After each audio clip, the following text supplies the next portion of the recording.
In this guide, I'm going to show you how you can find laboratory reagents here in Arc Raiders. Before we get into this guide, make sure to like the video and subscribe to the channel with all notifications on. It really does help the channel and lets us know that you want more content like this. We'd greatly appreciate it, and if at any point throughout this guide you do have any questions, just ask them down in the comment section below and we can help you out further. I'm going to be doing my best to reply to every single comment down there. But what you're going to want to do is hit play, and then you can really go into any of these areas, but I recommend Buried City, for example, all the way over here. If you hit inspect on this, you're going to want to look for areas that have this little like plus or medical symbol on it. It kind of looks like, once again, a little plus or like a little cross on it. But essentially, go to these areas, and this is where you're going to want to loot. On Buried City, for example, you have the hospital, you have the research center. These are going to be good areas. Obviously, if they're outlined in red, that means they are high loot value zones. So I definitely recommend checking those out first, but you can obviously find them in other areas too. If you do focus on these locations, though, with those medical cross,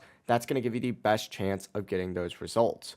But yeah, it really is as simple as that. If you guys did have any questions, just ask them down in the comment section below and we can help you out further. I'm going to be doing my best to reply to every single comment down there. Before you do leave this guide though, make sure to like the video and subscribe to the channel with all notifications on. It really does help us out and lets us know that you want more content like this. We'd greatly appreciate it. Have a great rest of your day though. Peace.